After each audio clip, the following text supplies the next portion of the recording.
Ambassador Dae-hyun walked through the massive doors of the Galactic Council chambers for what he knew would be the last time. His shoes made soft sounds on the crystal floor that had been polished by 1,000 different species over 300 years. The chamber was enormous, built to hold representatives from every corner of known space. Today, it was packed. Dae-hyun was tired. Not the kind of tired that sleep could fix, but the deep exhaustion that came from 50 years of being ignored, dismissed, and treated like a child at the adults' table. He was 73 years old now. He had given half his life to this council, to the dream of humans being equal partners in the galaxy. That dream was dying today. Captain Yuri stood beside him, her military uniform crisp and perfect. She had been his security detail for 10 years, but she was more than that now. She was his friend, one of the few people who understood what this moment meant. Her hand rested near her sidearm, not because she expected trouble, but because it gave her comfort. Hana, his young aide, walked on his other side. She still believed in the process, still thought words and logic could change minds. She would learn differently today. The council chamber was arranged in a circle, with representatives from 47 different species sitting in elevated seats that looked down on the central floor. It was designed to make everyone feel equal, but humans always stood at the bottom, looking up. Dae-hyun had stopped noticing that symbolism years ago, but today it seemed important again. High Arbitrator then floated in the center position, a being of pure energy contained in a translucent shell. Then had no face, no body language to read, just a shifting glow that changed colors when it spoke. To then's right sat Counselor Vrex, an insectoid creature with 6 arms and compound eyes that reflected light like scattered diamonds. Vrex had been Dae-hyun's primary opponent for 20 years. The council will now vote on Resolution 7 Alpha, then announced, its voice coming from everywhere and nowhere. The redistribution of colony worlds designated as Zone Theta, currently administered by the human delegation. Dae-hyun felt his jaw tighten. Zone Theta contained 15 worlds. 4 million humans called those worlds home. They had been terraformed with human technology, built with human labor, populated by human families who had traveled for years in cold sleep to start new lives. And now, the council wanted to take them away. This is theft, Dae-hyun said quietly. He did not shout. He had learned long ago that shouting in this chamber only made the other species dismiss you faster. Vrex's mandibles clicked in what Dae-hyun had learned was laughter. Theft implies ownership, Ambassador. The council granted humans temporary administrative rights to those worlds, temporary rights that we are now reclaiming for redistribution to founding species who have greater need. Greater need? Hana stepped forward, unable to contain herself. Those worlds were barren rocks before we arrived. We spent decades making them livable. We built cities, farms, and schools. People have children who have never seen Earth. Those are their homes. Homes that exist because the council allowed it, Vrex replied. Humans have been part of this council for only 50 years. Many of us have been here for centuries. You are new, and the new do not get to keep the best territories simply because they work hard. Dae-hyun watched the other counselors. Some looked uncomfortable. A few even looked sympathetic, but none of them would speak up. They never did. Humans were useful for technology, for trade, for fighting in peacekeeping missions when council species did not want to risk their own people. But when it came to real power, real respect, humans were always on the outside. Let us vote, then said. All in favor of Resolution 7 Alpha? Lights appeared above 39 seats. 39 species, voting to take human worlds and give them to others. Only 8 abstained. None voted against. Yuri's hand tightened into a fist. Dae-hyun could feel the anger radiating from her, but she remained still. Hana looked like she might cry, her face red with frustration and disbelief. The resolution passes, then announced. Humans have 60 standard days to evacuate all personnel from Zone Theta worlds. The Council thanks you for your service in preparing these worlds for their new inhabitants. Something broke inside Dae-hyun in that moment. Not his spirit, exactly, but his last thread of hope that this could ever work. He had believed, truly believed, that if humans were patient enough, diplomatic enough, useful enough, they would eventually be treated as equals. He had been wrong. No, Dae-hyun said. The chamber went quiet. Then's glow shifted to a curious purple. Excuse me? Excuse me? I said no.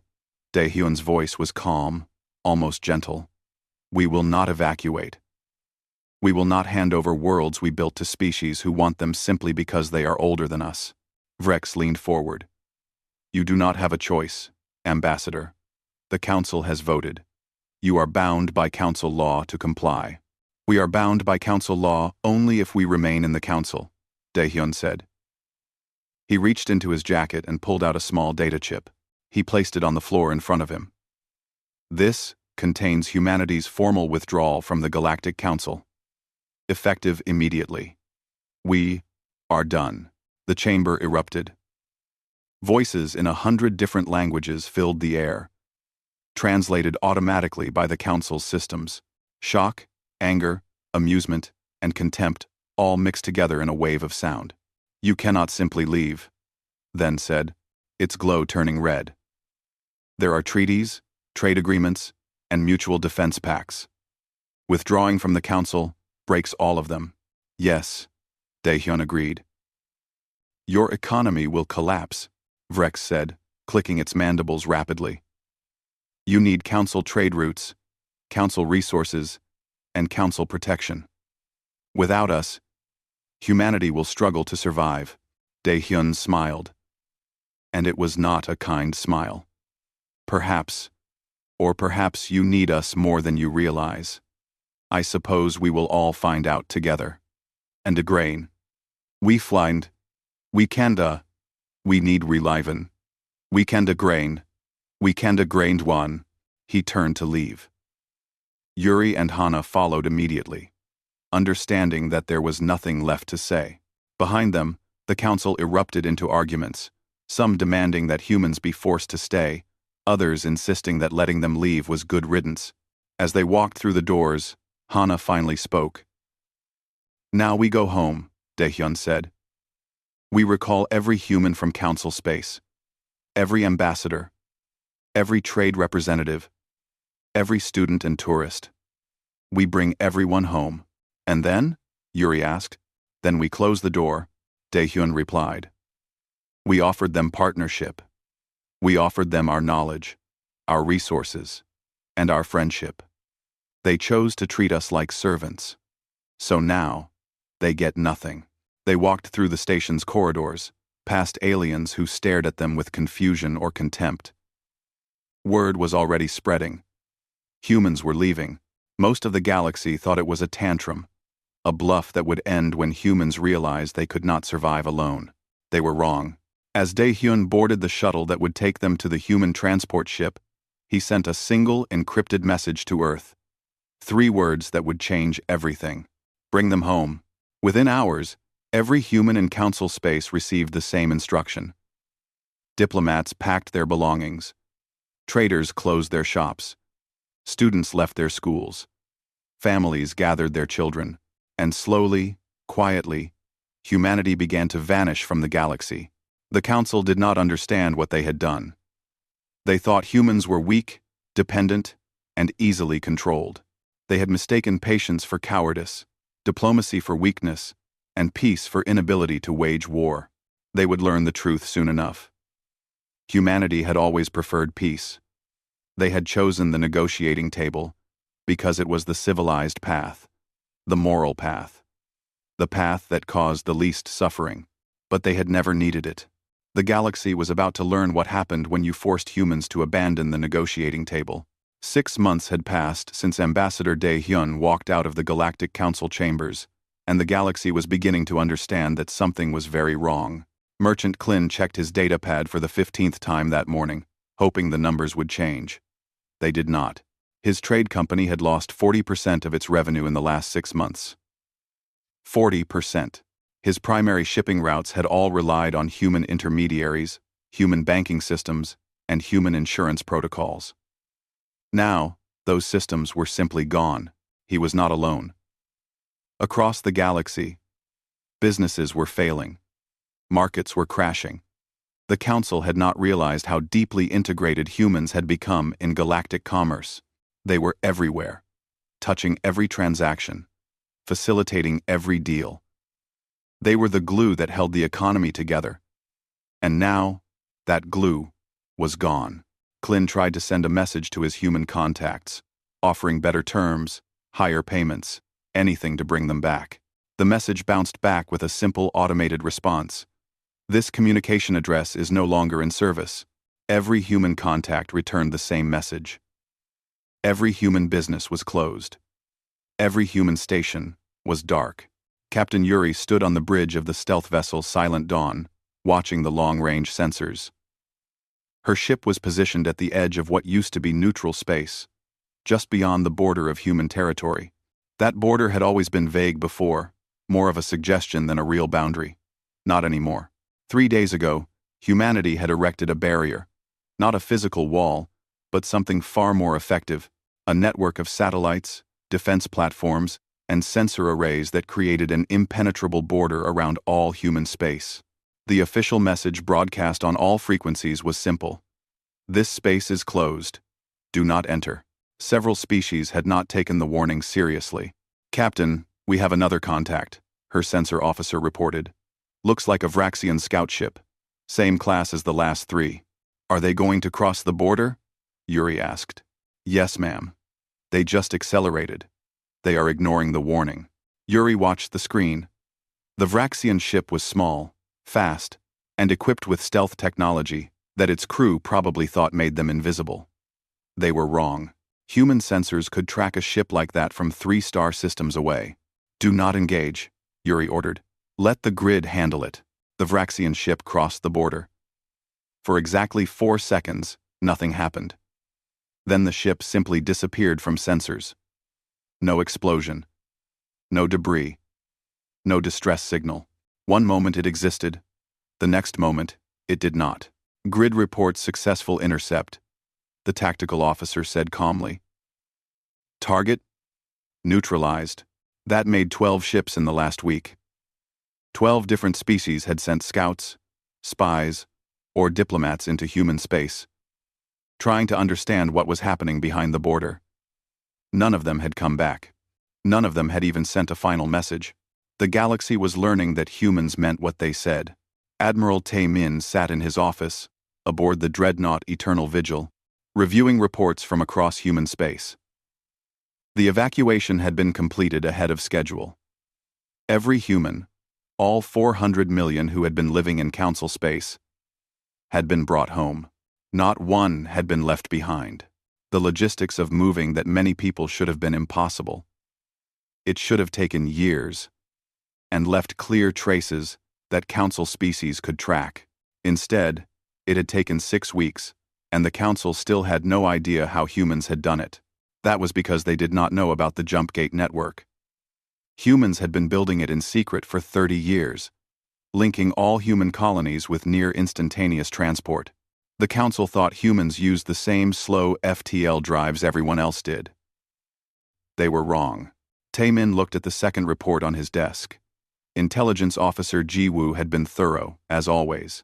The report detailed every Council asset in human space, every listening post, every spy, and every hidden observer. All of them had been quietly removed. Some had been sent back to Council space in unmarked shuttles, left at the border with no explanation. Others had simply been imprisoned, held in comfortable but isolated facilities. The Council had tried to send diplomatic missions to demand their return. Those missions never reached human space. They were intercepted at the border, their ships scanned, their crews identified, and then escorted back the way they came. Politely, professionally, but with absolute finality. No contact meant exactly that. Humans would not negotiate, would not discuss terms, would not even acknowledge messages. The door was closed, Ji Woo entered the Admiral's office without knocking. She had that privilege, earned through 20 years of service. She was carrying another datapad, and her expression was grim.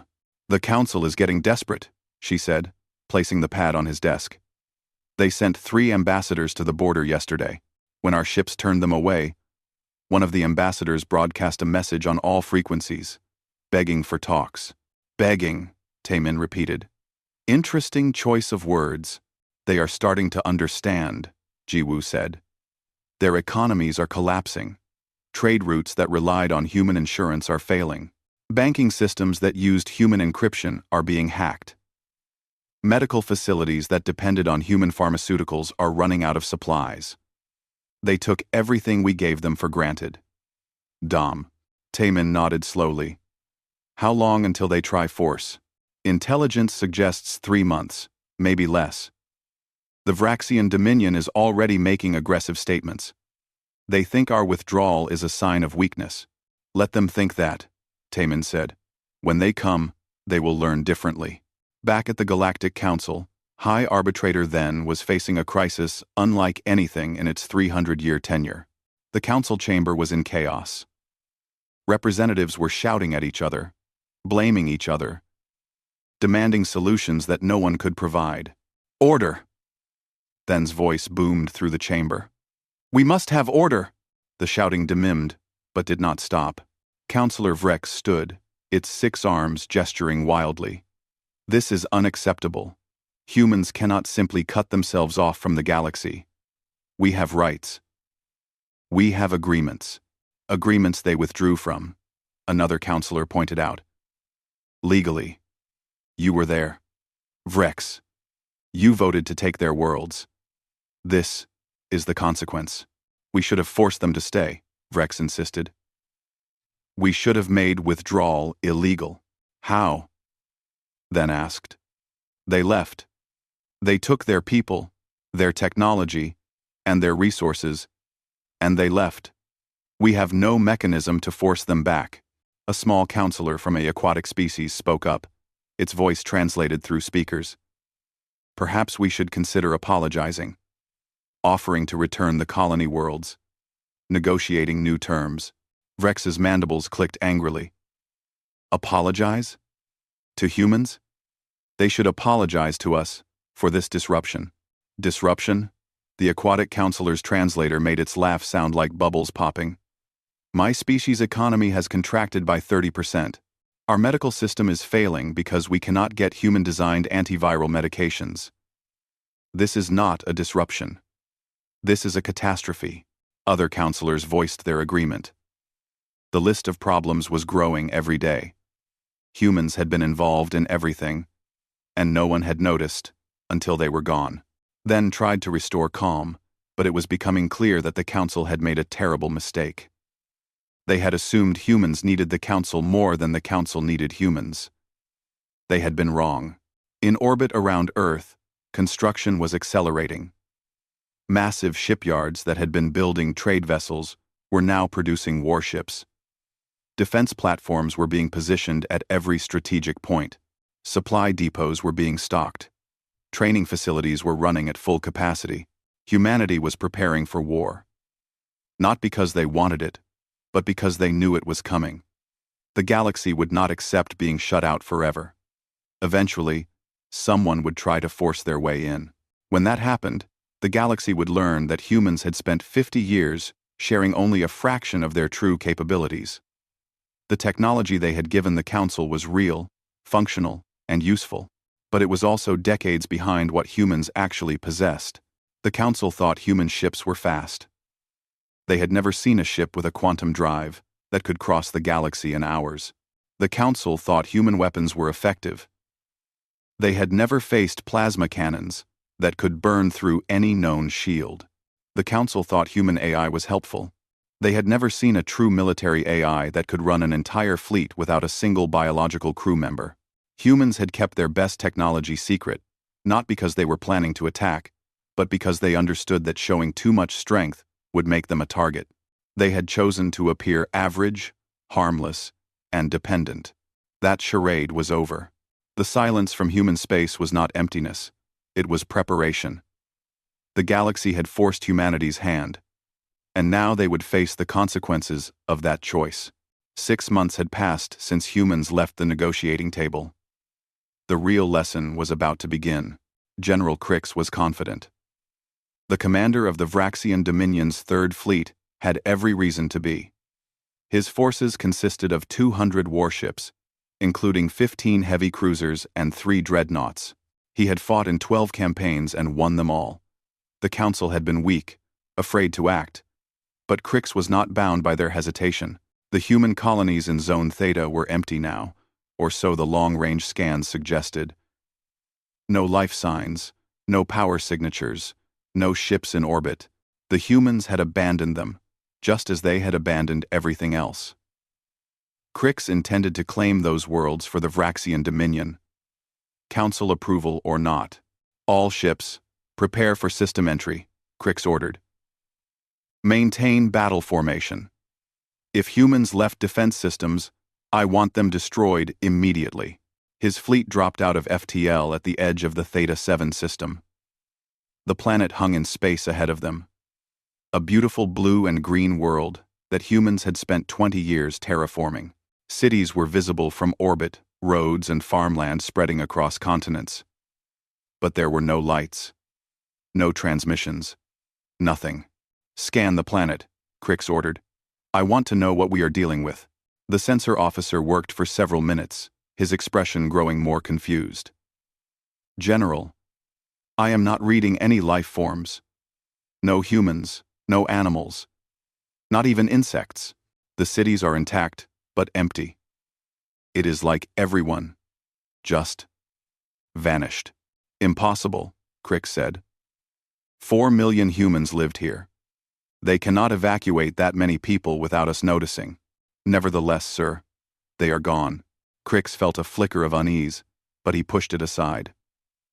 Send landing parties to secure the major cities. I want reports within the hour. 3 battalions of Vraxian soldiers descended to the planet's surface. They found exactly what the sensors had reported. Empty cities.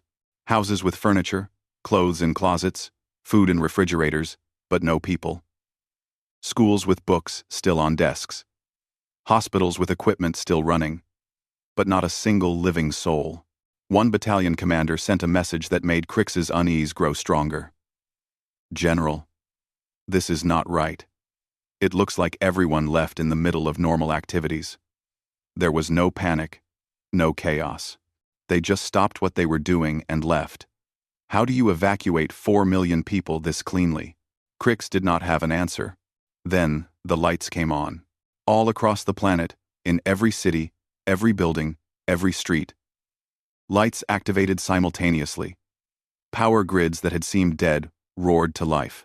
Screens flickered on in city centers, all showing the same message in Vraxian language. You were warned. You did not listen. Mar, get our troops off that planet now, Crix shouted. But it was already too late.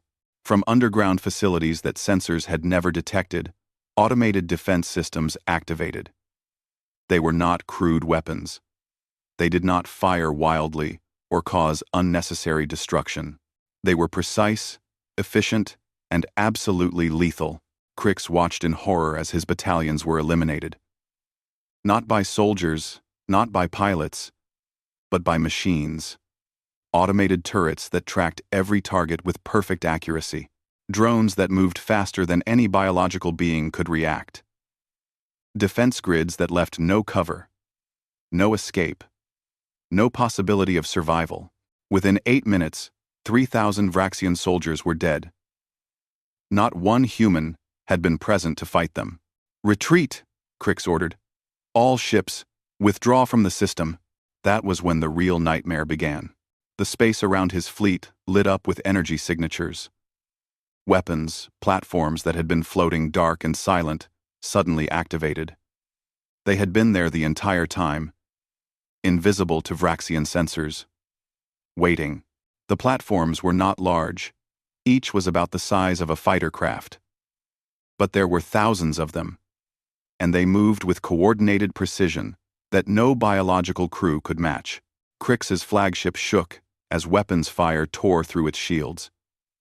Not slowly, not gradually, but instantly. Human weapons cut through Vraxian defenses like they did not exist. "Return fire," Krix commanded. "All ships, engage." His fleet tried. 200 warships fired everything they had at the human platforms. Some hits connected. Some platforms were destroyed. But for every one destroyed, 10 more appeared. The platforms did not slow down, did not hesitate, did not make mistakes. They were AI-controlled, Krix realized with growing horror. Fully autonomous weapons systems that thought and reacted faster than any organic mind could process. The Council had banned such weapons decades ago, calling them too dangerous, too unpredictable. Humans had apparently disagreed.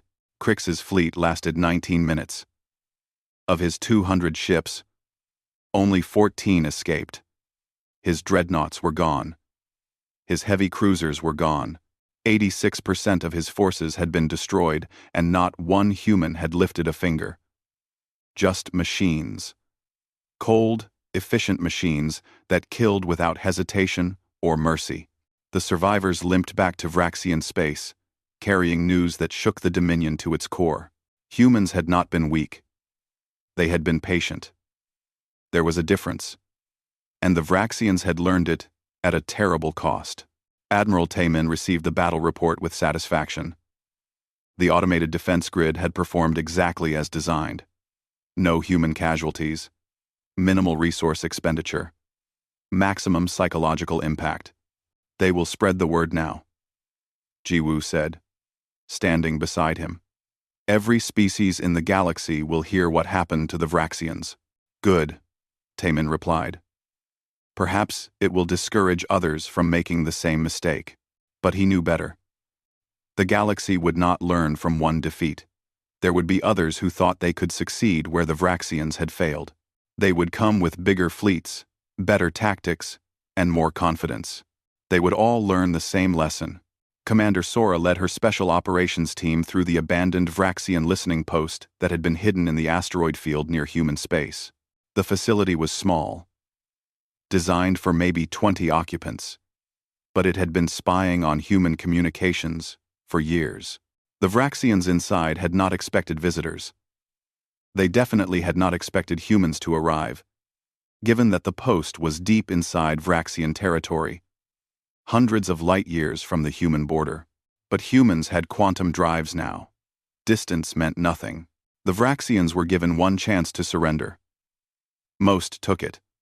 2 tried to fight and died quickly. The rest were detained, their equipment confiscated, and their data cores seized. Sora's team spent 4 hours stripping the facility of anything useful, then placed charges and destroyed what remained. By the time Vraxian authorities realized what had happened, Sora and her team were already back in human space. This scene repeated across the galaxy. Every spy post, every hidden observer, every intelligence asset that had been watching humans was eliminated, swiftly, professionally, without warning. The Council species had thought they were watching humans. They had been wrong. Humans had been watching them, tracking every spy, monitoring every observer, and cataloging every threat. Now that information was being used. High Arbitrator then called an emergency session of the Council. The chamber was tense, the air thick with fear and anger. News of the Vraxian defeat had spread quickly, and other species were demanding answers. "We must respond," one counselor insisted. "We cannot allow humans to slaughter our people without consequences." "They did not slaughter anyone," another counselor countered. "The Vraxians invaded human territory. They were defending themselves with forbidden weapons. Autonomous AI systems are illegal under Council law. Humans are no longer part of the Council," then reminded them. "They are not bound by Council law." Vrex stood, its voice trembling with rage. "Then we make them bound by it. We assemble a fleet. A real fleet.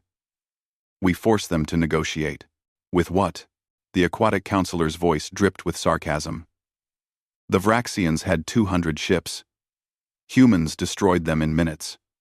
How many ships do you think we need? 1,000? 10,000? However many it takes. And who will crew them? Another voice asked. Who will volunteer to fly against weapons that can destroy dreadnoughts in seconds? Who wants to face automated systems that do not miss, do not tire, and do not care about their own survival? The chamber fell silent, then floated in the center, its glow dim with exhaustion. The council must face reality. We pushed humans too far. We took from them, dismissed them, and treated them as inferior. Now they have shown us the truth. They were never inferior. They were restrained. He was. We have not. So we do nothing? Vrex demanded. We just accept this? We accept that we made a mistake, then said. And we pray that humans are merciful enough to stop with simple defense. But then knew the truth. This was just the beginning. Humans were not attacking yet. But they were sending a message. We are not victims. We are not weak. And we will not tolerate being treated as such ever again. Across the galaxy, species were learning to fear the silence from human space. That silence was not absence. It was patience. The patience of a predator that did not need to chase its prey, because the prey would eventually come to it. And when they did, they would learn what happened when you forced peaceful people to become warriors. 18 months after humanity's withdrawal, the galaxy was dying.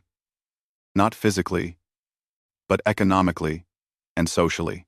The great civilizations that had ruled for centuries were crumbling, and they finally understood why. Merchant Klin closed the doors to his business for the last time. 40 years of work. Gone. He was not alone. Across the galaxy, millions of businesses were failing. The economic collapse was accelerating, spreading like a disease through every trade route and every market. The problem was simple. Humans had not just been participants in galactic trade. They had been the foundation. Their banking systems had processed 70% of all transactions. Their insurance companies had backed 80% of all cargo shipments. Their encryption protocols had secured 90% of all communications. When humans withdrew, they took all of that with them. The galaxy tried to replace those systems. They failed. Decades of dependence had left them unable to function without human infrastructure. But the economic collapse was only the beginning.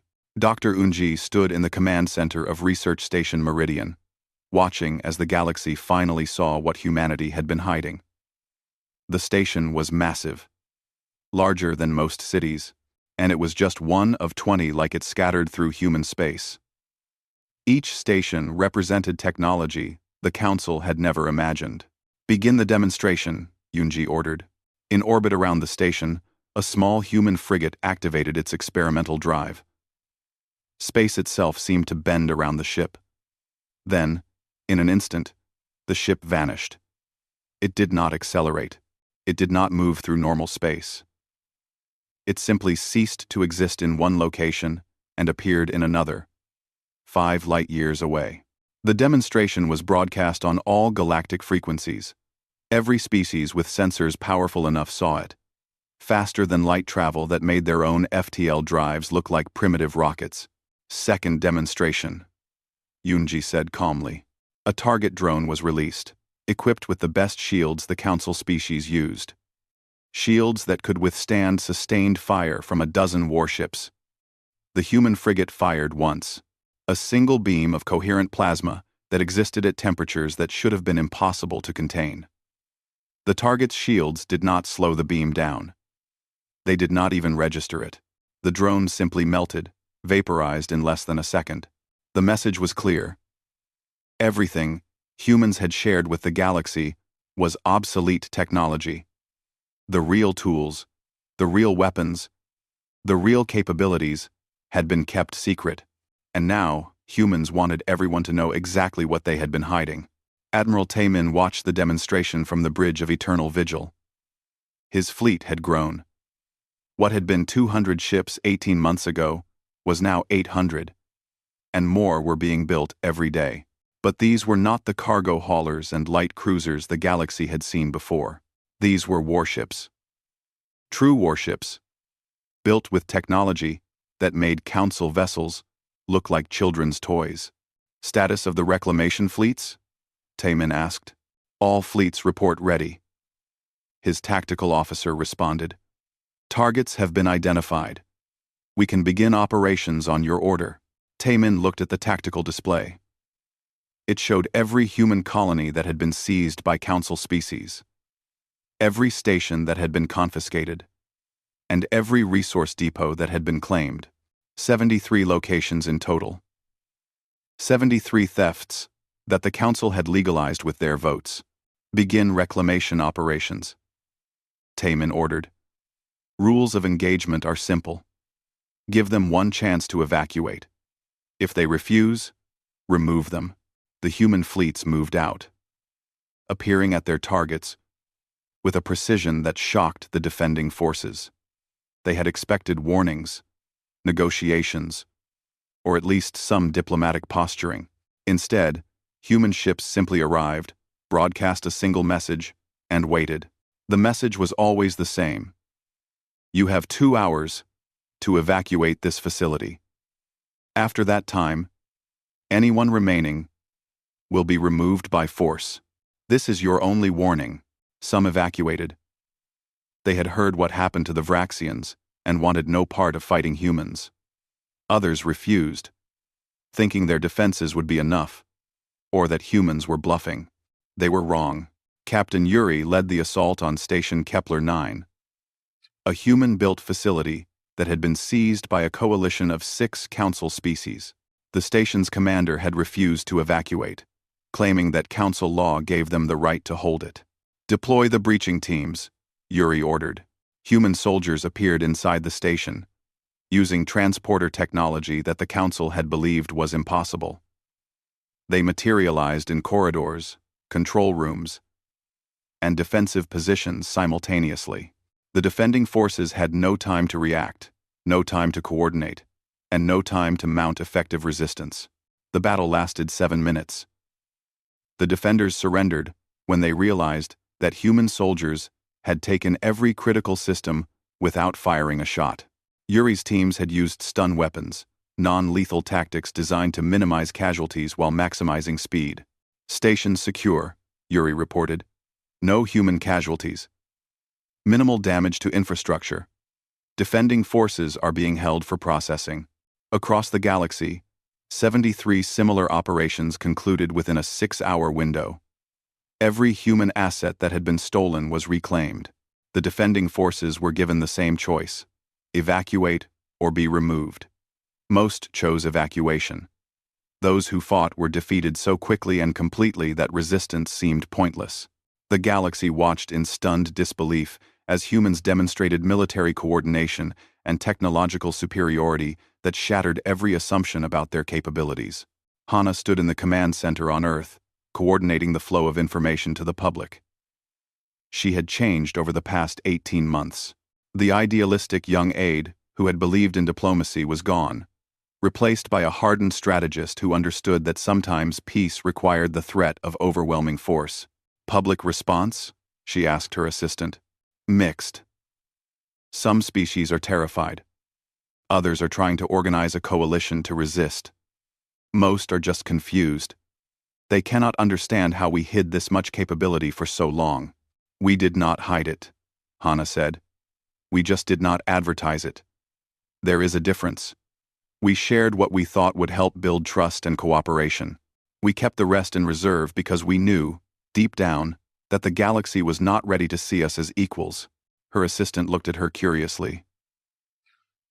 Do you think we are doing the right thing?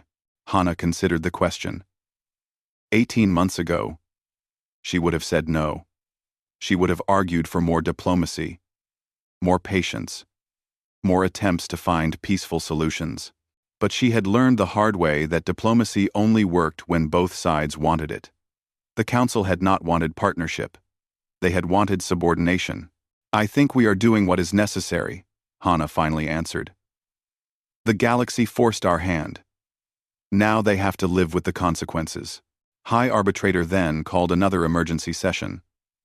The council chamber was half empty. Some species had recalled their representatives, afraid that even being associated with the council would make them targets. Others had simply stopped showing up. Their governments too paralyzed by economic collapse to care about galactic politics. "We must sue for peace," one of the remaining counselors said. "We must negotiate terms before this gets worse." "Negotiate with what?" another counselor asked bitterly. "What do we have that humans want? They have taken back everything we stole. They have shown they can defeat any fleet we send. They have technology we cannot match, and an economy that does not need us. What exactly do we bring to a negotiating table?" Vrex sat silently in its seat.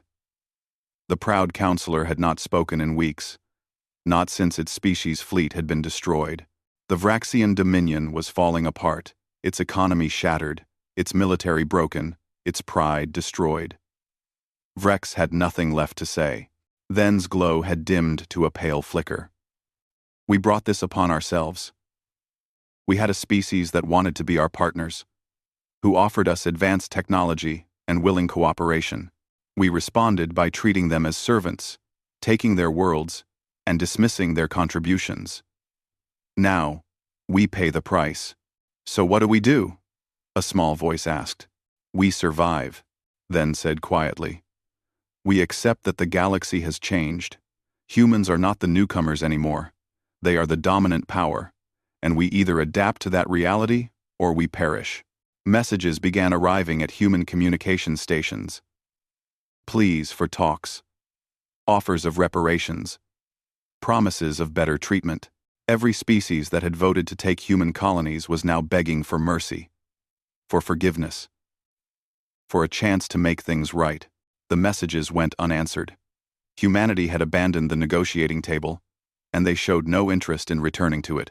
Ambassador De Hyun, now retired, watched the news reports from his home outside Seoul. He saw the images of human fleets reclaiming what had been stolen. He saw the reports of council species begging for negotiations. He saw the galaxy finally understanding what they had done. Part of him felt satisfaction, vindication, for 50 years of being dismissed and ignored. But another part felt sorrow. He had genuinely wanted partnership. He had believed the galaxy could work together as equals. That dream had died in the council chambers 18 months ago. His personal communicator chimed. "A message from Admiral Taemin. The reclamation is complete. All human assets have been secured. Requesting guidance on next phase." Dae-hyun stared at the message for a long time. The next phase. The question of what humanity would do now that they had proven their point. Would they stop with reclamation? Would they seek revenge? Would they punish the species that had wronged them? He typed his response carefully. "Hold position. Secure our borders. Wait." The galaxy had learned that humans were not weak. Now they needed to learn what humans were truly capable of when pushed too far. That lesson was not complete yet. 3 years after humanity abandoned the negotiating table, the galaxy had been transformed. The old Galactic Council still existed technically, but it was a shadow of its former self. Only 12 species still sent representatives, and they had no real power. The council that had once governed hundreds of worlds now struggled to govern its own building. Ambassador Dae-hyun walked through those same council chambers again, but everything was different. He was older now, 76, and he walked with a cane. But he did not walk alone. Behind him came Admiral Taemin, Commander Sora, Captain Yuri, and Hana. They wore the black and silver uniforms of the Human Diplomatic Corps, a new organization that combined diplomacy with the clear threat of military power. High Arbitrator then floated in the center of the chamber, its glow barely visible. Most of the elevated seats were empty. Counselor Vrex sat in its place, but the proud insectoid was diminished, its movements slow and its voice quiet. The Vraxian dominion no longer existed as a unified power. It had fractured into dozens of small territories, each struggling to survive. "Ambassador Dae-hyun?" then said, its voice weak. We received your message. You said humanity was ready to talk. After 3 years of silence, we had begun to think you would never speak to us again. We were not ready before, Daehyun replied. We needed time to ensure our security, to rebuild what was damaged, and to make certain that we would never be vulnerable to exploitation again. That work is complete. And now? Then asked. Now we establish new terms, Daehyun said. The galaxy has changed. The old council is dead. What comes next depends on whether you are willing to accept reality. He gestured, and a holographic display appeared in the center of the chamber. It showed the galaxy divided into zones. Large sections were marked in blue, human-controlled space. Other sections were marked in various colors, representing the territories of different species. These are the new borders, Daehyun explained. Human space has expanded to include all territories we previously administered, plus buffer zones to ensure our security. These borders are non-negotiable and will be defended with whatever force is necessary. Vrex stirred. You are taking more than you had before. More than the council ever claimed. Yes. Daehyun agreed without hesitation. You taught us an important lesson, counselor. Generosity is mistaken for weakness. Cooperation is seen as dependency, so we are taking what we need to ensure our survival and prosperity. You have no say in this matter. The remaining counselors murmured among themselves, but no one objected loudly. They had learned what happened to those who challenged humanity. However, Daehyun continued, humanity is not interested in conquest for its own sake. We do not want to rule the galaxy. We want to be left alone to develop as we see fit, without interference or exploitation. To that end, we are offering a new arrangement. The holographic display changed, showing trade routes and economic zones. Humanity will resume limited trade with species that accept our terms. These terms are simple. You treat us as equals. You respect our borders. You do not interfere in our internal affairs. In exchange, we will provide access to certain technologies and economic partnerships that will help your civilizations recover from the collapse. Certain technologies? Then asked. Not all? Not all. Daehyun confirmed. We will share what we believe is appropriate. The rest remains ours alone. You will accept this, or you will continue to struggle. Without our assistance. Hana stepped forward, carrying a data tablet. We have already received applications from 47 species, requesting trade agreements under the new terms. Each has been evaluated. Some have been approved. Others have been denied. Denied based on what criteria? A counselor asked, nervously. Based on their past behavior, Hana answered. Species that voted to take our colonies, that sent military forces against us, or that engaged in espionage, have been denied trade privileges. They may reapply in 5 years, provided they demonstrate genuine respect for human sovereignty. Vrex's mandibles trembled. My species is on that list, are we not? Yes, Hana said, without emotion. The Vraxian Dominion lost trade privileges when it invaded Theta 7. Those privileges will not be restored in our lifetime. The chamber was silent. The reality was sinking in. Humanity had not just defeated the Council militarily. They had restructured the entire galactic order to ensure they would never be vulnerable again. Admiral Taemin spoke for the first time.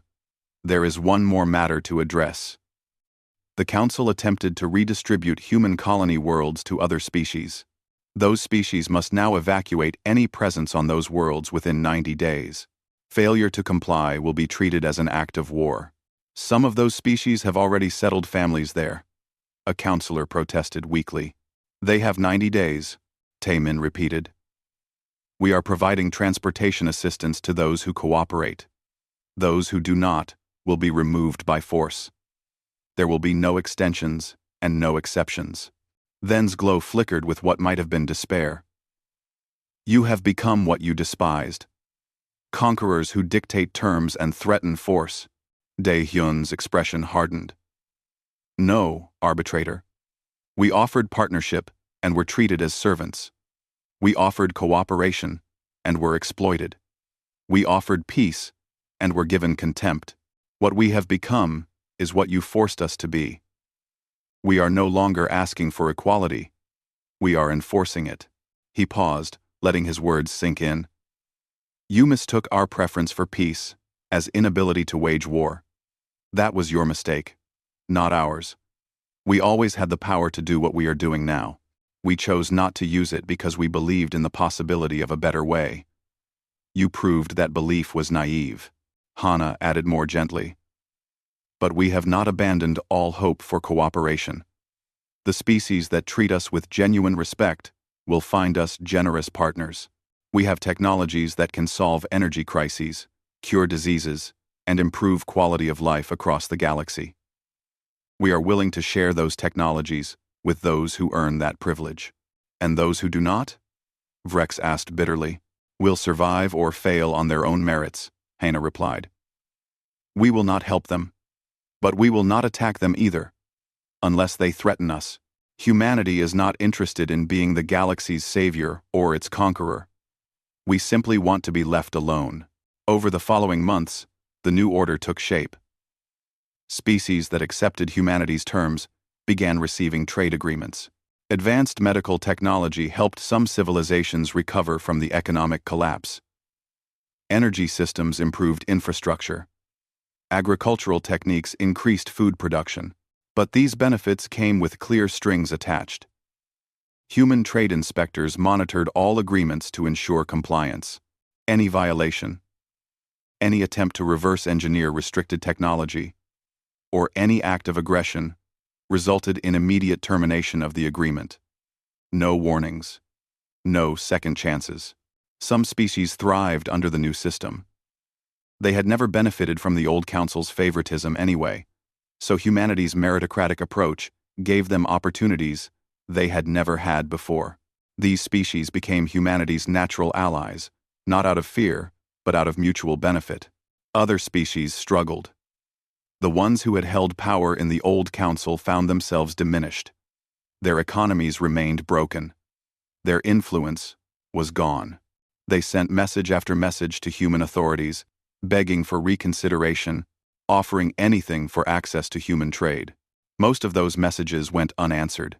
Captain Yuri commanded the Border Patrol now, leading a fleet of 50 ships that monitored the boundaries of human space. Her orders were clear. Anyone who crossed without authorization was to be turned back. If they refused, they were to be detained. If they attacked, they were to be destroyed. In 3 years, her fleet had turned back thousands of unauthorized crossings. They had detained hundreds. They had destroyed 23 vessels that attempted hostile action. Each incident was documented. Each violation was recorded. And each species learned that human borders meant exactly what they said. But Yuri found no joy in the work. She had been a soldier her entire adult life, but she had always fought for something she believed in. Now she was enforcing isolation, keeping the galaxy at arm's length. It felt necessary, but it also felt sad. She shared these thoughts with Hana during a rare visit to Earth. They sat in a cafe overlooking the Han River, watching the sun set over the city. Do you think we have become too harsh? Yuri asked. Hana considered the question. She had asked herself the same thing many times. I think we are doing what we must to survive. The galaxy proved it could not be trusted. We cannot go back to being naive. But we have lost something, Yuri said. That hope that Ambassador Dae-hyun had. The belief that different species could work together as equals. That is gone. Maybe, Hana admitted. Or maybe it is just dormant. Give the galaxy time to learn. Let them see that respecting us leads to partnership, while exploiting us leads to isolation. Eventually, a new generation will grow up in this reality. They might build something better than what we had. You think so? I hope so. Hana said. Because the alternative is that we stay isolated forever. And that is not really living. That is just surviving. Ambassador Daehyun made one final appearance before the remnants of the Galactic Council. He was 79 now, and his health was failing. This would be his last official act before retirement. I stand before you as humanity's representative one last time, he said, his voice still strong despite his age. 3 years ago, I walked out of these chambers because I could no longer participate in a system that treated my people as lesser. Today, I return to deliver a final message. The few remaining counselors listened in silence. Humanity does not hate you, Daehyun continued. We do not seek revenge or dominance. We simply refuse to be victims. You forced us to choose between submission and isolation. We chose isolation. We chose to protect ourselves even if it meant abandoning our hopes for galactic cooperation. He paused, looking around the empty chamber. But that choice does not have to be permanent. The door we closed 3 years ago can open again. Not to the old system, not to the council that exploited us, but to something new. Something based on genuine equality and mutual respect. How? Then asked quietly. By earning it, Daehyun replied. Show us over time that you have learned from your mistakes. Treat us as partners, not as resources to be exploited. Respect our sovereignty, our choices, and our right to exist on our own terms. Do that for a generation. And perhaps our children will build bridges where we could only build walls. He turned to leave, then stopped. We came to you in peace. You taught us that peace without strength is vulnerability. Now we have strength. The question is whether you will force us to use it, or whether you will finally accept us as equals. That choice is yours. Ambassador Daehyun walked out of the council chambers for the last time. Behind him, the galaxy began the slow process of learning to live in a universe where humans were no longer asking for a seat at the table. They had built their own table, and the galaxy could either respect it or be left behind. Years would pass. Some species would adapt and prosper. Others would decline and fade. The galaxy would never be the same as it was before humans abandoned the negotiating table. But perhaps, someday, when enough time had passed and enough lessons had been learned, the galaxy would understand what it had lost. Not a weak species to exploit, but a genuine partner who could have made everyone stronger. Until then, humanity would stand alone, strong, secure, and unwilling to repeat the mistakes of the past. The negotiating table was gone, and in its place stood a simple truth that the galaxy had finally learned. Humans did not need the galaxy, but the galaxy desperately needed humans, and that changed everything.